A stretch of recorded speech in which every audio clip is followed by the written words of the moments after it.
ಇಲ್ಲಿ ನೋಡಿ ನಾನು ಈ ಬಟ್ಲೆ 3 ಬಟ್ಲಾಗಷ್ಟು ಹಸಿ ಶೇಂಗಾನ ತೊಗೊಂಡ್ಬಿಟ್ಟು ತಳ ದಿಪ್ಪಿರೋ ಕಡಾಯಿಯಲ್ಲಿ ಚೆನ್ನಾಗಿ ಹುರಿದ್ಬಿಟ್ಟು ಸಿಪ್ಪೆ ತೆಗೆದ್ಬಿಟ್ಟು ತೊಗೊಂಡೇನಿ ರೀ. ನೋಡಿ ಒಂದೊಂದು ದಿನ ಶೇಂಗಾ ಫುಲ್ ಅದಾವ, ಒಂದೊಂದು ಫಳಕ್ ಆಗ್ಯಾವ ರೀ. ನೋಡಿ ಇದನ್ನು ತುಂಬ ಈಸಿಯಾಗಿ ಅಂದ್ರೆ ಅದನ್ನ ಫಳಕ್ ಮಾಡೋದನ್ನು ನಾನು ತೋರಿಸ್ತೀನಿ. ಈಗ ಮತ್ತು ಶೇಂಗಾ ಅಂತೂ ನೀವು ಚೆನ್ನಾಗಿ ಹುರ್ಕೋತೀರ ಅಂತ ಹೇಳಿ ನಾನು ಶೇಂಗಾ ಹುರಿಯೋದೇನೋ ಕ್ಲಿಪ್ಪನ್ನು ತೋರಿಸಿಲ್ಲ ರೀ. ನೋಡಿ ಈ ರೀತಿ ನೀಟಾಗಿ ಆದಷ್ಟು ಪಾತ್ರೆ ತಳ ದಿಪ್ಪಿರೋ ಕಡಾಯಿಯಲ್ಲಿನೇ ಶೇಂಗಾನ ಹುರಿರಿ. ನೋಡಿ ಈಗ ಈ ಶೇಂಗಾ ನೋಡ್ರಿ, ಅವು ಶೇಂಗಾ ಫಳಕ್ ಮಾಡ್ಕೋಬೇಕ್ರಿ. ಅವು ನೋಡಿ ಈಸಿಯಾಗಿ ನೋಡಿ ಒಂದು ಕಾಟನ್ ಟಾವೆಲ್ನಲ್ಲಿ ಹಾಕಿಬಿಟ್ಟು ಈ ರೀತಿ ನೋಡ್ರಿ ಬೆಳ್ಳುಣ್ಗಿದಿಂದ ನೋಡ್ರಿ ಚಪಾತಿ ಮಾಡೋ ಬೆಳ್ಳುಣ್ಗಿ ಸಾವಕಾಶ ನೋಡ್ರಿ, ಭಾಳ ಭಾರ ಹಾಕ್ಬೇಡ್ರಿ. ಮತ್ತು ಶೇಂಗಾನ ಏನಾಗ್ತಾವೆ ಮುರಿತಾವ. ಇಷ್ಟೇ ಭಾರ ಹಾಕಿ ಈ ರೀತಿ ಮಾಡ್ರಿ ಏನಾಗ್ತಾವ್ರಿ ಎಲ್ಲ ಫಳಕ್ ಆಗ್ತಾವ್ರಿ ಅವು ಶೇಂಗಾ. ನೋಡಿ ಇವತ್ತು ಮಕ್ಕಳು ದೊಡ್ಡವ್ರಿಗೆ ಎಲ್ಲರಿಗೂ ಆಲ್ ಟೈಮ್ ಫೇವ್ರೇಟ್ ಆಗಿರುವಂಥ ನಾನು ಶೇಂಗಾ ಚಿಕ್ಕಿಯನ್ನು ಮಾಡಿ ತೋರಿಸ್ತಾ ಇದ್ದೀನಿ ರೀ. ನೋಡಿ ಈ ರೀತಿ ನೋಡಿರಿ ತುಂಬ ಈಸಿಯಾಗಿ ಮಾಡಿ, ಇಲ್ಲಾಂದ್ರೆ ನೀವು ಇದೇ ರೀತಿ ಸಿಪ್ಪೆನೂ ತಕ್ಕೋಬೋದು. ತಕ್ಕೊಂಡು ಈ ರೀತಿ ಫಳಕನ್ನು ಮಾಡ್ಕೋಬೋದು, ನಡೀತಾ. ಈ ಕಡಾಯಿಯನ್ನು ತೊಗೊಂಡಿದ್ದೀನಿ ರೀ, ಅದು ಕಡಾಯಿನೂ ಆದ್ರೆ ಪಾತ್ರೆ ತಳ ದಿಪ್ಪಿರೋ ಕಡಾಯಿನೇ ತೊಗೊರಿ. ಯಾವ ಬಟ್ಲೆ ಶೇಂಗಾ ತೊಗೊಂಡಿನಿ ರೀ ಅದರಲ್ಲೇ 3 ಬಟ್ಲಾಗಷ್ಟು ಶೇಂಗಾನ ಪುಡಿ ಮಾಡು ತೊಗೊಂಡಿನಿ ರೀ.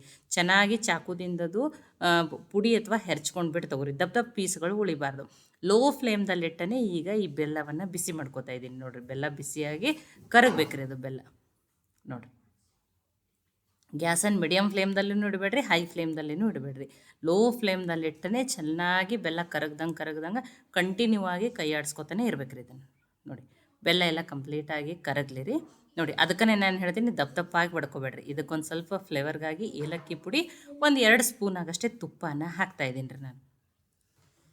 ನೋಡಿ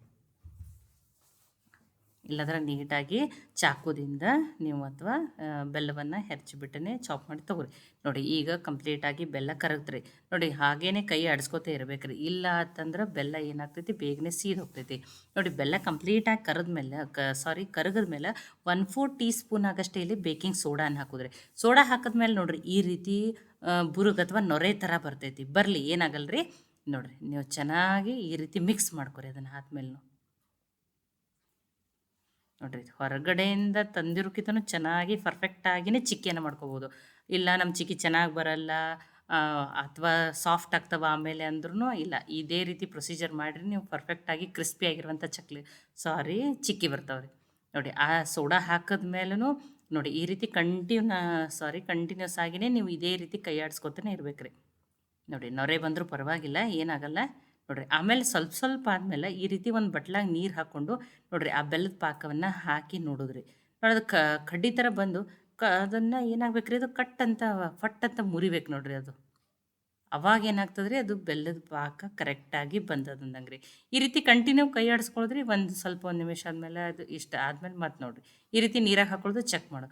ಅದೇನಾಗ್ಬೇಕು ರೀ, ಈ ಥರ ಮೆತ್ತಗಾಗಬಾರ್ದು. ನೀರಾಗ ಹಾಕಿದ್ಮೇಲೆ ಅದು ಫಳ್ಳತ್ತ ಮುರಿತಂದ್ರೆ ಆವಾಗ ಪರ್ಫೆಕ್ಟಾಗಿ ಪಾಕ ಬಂದೈತೆ ಅಂದಂಗೆ ರೀ.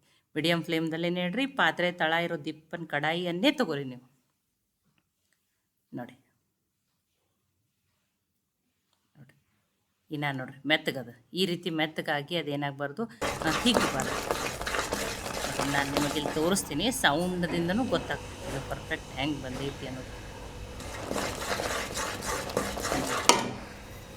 ನಾವು ಕಂಟಿನ್ಯೂ ಕೈ ಆಡಿಸ್ಕೊತಿರ್ಬೇಕು. ಈಗ ತೊಗೊಂಡಿನೆಲ್ಲ ನೋಡಿರಿ ಹೆಂಗೆ ಮುರಿಯಾಕತ್ತದ. ನಿಮ್ಗೆ ಸೌಂಡ್ ಗೊತ್ತಾಗತ್ತೈತ್ಲೆ, ಇದೇ ರೀತಿನೇ ಬರ್ತದೆ. ಅವಾಗ ಇದು ಪರ್ಫೆಕ್ಟ್ ಪಾಕ ಬಂದೈತಲ್ಲ ನಂಗೆ ರೀ. ನೋಡಿ ಈ ಇಮ್ಮಿಡಿಯೇಟ್ ಆಗೇನೆ ನೀವೇನು ಮಾಡ್ಬೇಕ್ರಿ, ಗ್ಯಾಸನ್ನು ಆಫ್ ಮಾಡಿಬಿಡ್ಬೇಕು. ಶೇಂಗಾನ hockey mix ಮಾಡ್ಕೋಬೇಕ್ರಿ. ನೋಡಿ ಶೇಂಗಾನ ಹಾಕಿದ ಮೇಲೂ ಬಿಸಿನೇ ಬೇಗನೆ ಮಿಕ್ಸ್ ಮಾಡ್ಕೋಬೇಕು. ಮತ್ತು ಒಂದು ಸ್ವಲ್ಪ ತಂದ್ರೂ ಅದು ಮಿಕ್ಸೂ ಆಗೋದಿಲ್ಲ, ಆಮೇಲೆ ಕಡಾಯಿ ಒಳಗಿಂದನೂ ಅದು ಬೀಳೋದಿಲ್ಲ. ಆ ರೀತಿ ಒಮ್ಮೆಲೆ ಇಮ್ಮಿಡಿಯೇಟ್ ಗಟ್ಟಾಗ್ಬಿಡ್ತದೆ. ನೋಡಿ ಗ್ಯಾಸನ್ನು ಆಫ್ ಮಾಡಿಬಿಟ್ರೆ ಇದನ್ನು ಏನು ಮಾಡ್ಕೊಂಡಿದ್ದೀರಿ ನೋಡಿರಿ. ಏನು ಮಾಡ್ಕೊಂಡು ನಾನು ಚಪಾತಿ ಮಾಡೋ ತಗಡಕ್ಕೆ ತುಪ್ಪನ ಹಚ್ಚಿಟ್ಕೊಂಡಿದ್ದೆ ರೀ ಬೆಳ್ಳುಣ್ಗಿಗೆ. ಮತ್ತು ಅದಕ್ಕೆ ಇಲ್ಲಾಂದ್ರೆ ನೀವು ಗ್ಯಾಸ್ ಕಟ್ಟಿ ಕಲ್ಲು ಮೇಲೇ ತುಪ್ಪ ಹಚ್ಚಿಬಿಟ್ಟು ಅದರ ಮೇಲೆ ಏನು ಮಾಡ್ಬೋದು, ಲಟ್ಟಿಸ್ಬೋದು. ತುಂಬ ಬಿಸಿ ಇರ್ತದೆ ರೀ. ಬಿಸಿ ಇರುವಾಗಲೇ ನೀವು ಲಟ್ಟಿಸ್ರಷ್ಟೇ ಇದೇನಾಗ್ತದೆ ರೀ, ಸ್ಪ್ರೆಡ್ ಆಗ್ತೈತಿ. ಇಲ್ಲಾಂದ್ರೆ ಒಂಚೂರು ಅಷ್ಟು ಗಟ್ಟಿಯಾಗಿಬಿಡ್ತದೆ ರೀ, ಒಟ್ಟಲ್ಲಿ ಲಟ್ಸೋಕ್ಕಾಗೋದಿಲ್ಲ ಅದನ್ನು. ನೋಡಿರಿ ಈ ರೀತಿ ಬಿಸಿ ಇರುವಾಗಲೇ ಸ್ವಲ್ಪ ಅದು ಪಾಕ ಮಾಡ್ಕೊಳ್ಳೋಕ್ಕಿಂತ ಮೊದಲೇ ಈ ರೀತಿ ಚಪಾತಿ ತಗಡಿಗೆ ತುಪ್ಪ ಹಚ್ಚಿಟ್ಕೋರಿ.